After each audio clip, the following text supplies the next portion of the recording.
Mobile তোমার জীবনকে দ্রুত ফুরিয়ে দিচ্ছে, তোমাকে সময়ের গুরুত্ব অনুভব করতে দিচ্ছে না, তোমার বিশ্রামের গভীর রাতগুলোকে সন্ধ্যাতে পরিণত করছে।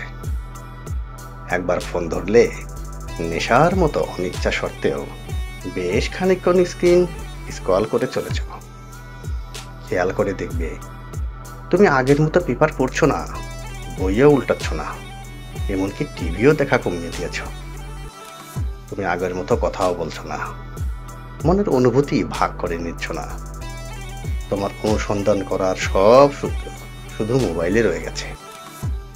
আড্ডায় উপস্থিত আছো, কিন্তু আড্ডা দিচ্ছ না, মূলত ফোন ঘাঁটছ। আলোচনায় উপস্থিত থাকলেও উদাসীন থাকছ। তোমার যেন নতুন কিছুই করার, শেখার বা জানার নেই। এই সবের মধ্যে তুমি তোমার সারাটা দিন মোবাইলের আবর্তে কাটিয়ে ফেলেছ, যা তোমায় বুঝতেই দিচ্ছে না কিভাবে দিনটা শেষ হয়ে যাচ্ছে।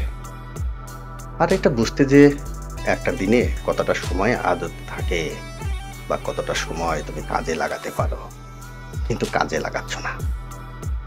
একটা কাজ করো, একটা দিন জাস্ট ফোনটা বন্ধ করে সেটার স্পর্শ থেকে 24 ঘন্টা দূরে থাকো। তুমি আদত অনুভব করবে ঠিক কতটা সময় সারাটা দিনে রয়েছে। তুমি অনুভব করবে যেন সময় কাটছেই না। তুমি অনুভব করবে একটা দিন ঠিক কতটা বড়। আর তুমি এটাও উপলব্ধি করবে ঠিক কতটা আসক্তি তুমি মোবাইলে হয়ে পড়েছ। পরীক্ষা করে দেখে নিতে পারো। এভাবে জীবনকে অসারভাবে দ্রুত ফিরিয়ে লাভ নেই। একটা সময় দুনিয়াতে নেশা সৃষ্টি হয়েছিল, পরে নেশা মুক্তি কেন্দ্র। এই মোবাইলও অদূর ভবিষ্যতে তোমাকে সাইকো পেশেন্ট বানিয়েই ছাড়বে। তখন তোমাকে রিহাবের সাহায্য নিতে হবে। সেটা যাতে এই জন্মে করতে না হয়, এখন থেকেই সচেতন হও। আসো, এবার মোবাইলে আসক্তি রোধে 5টা পরামর্শ দিই। 1. নোটিফিকেশন অফ করে রাখুন।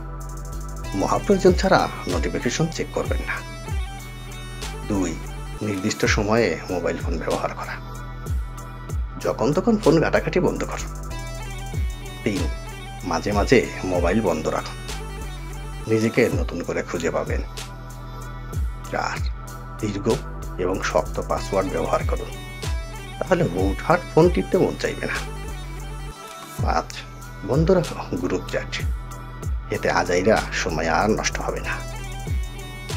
একটা শেয়ার করে দিও, সামান্য হলেও যদি সচেতনতা আসে সেটাও অনেক। কি বলেন?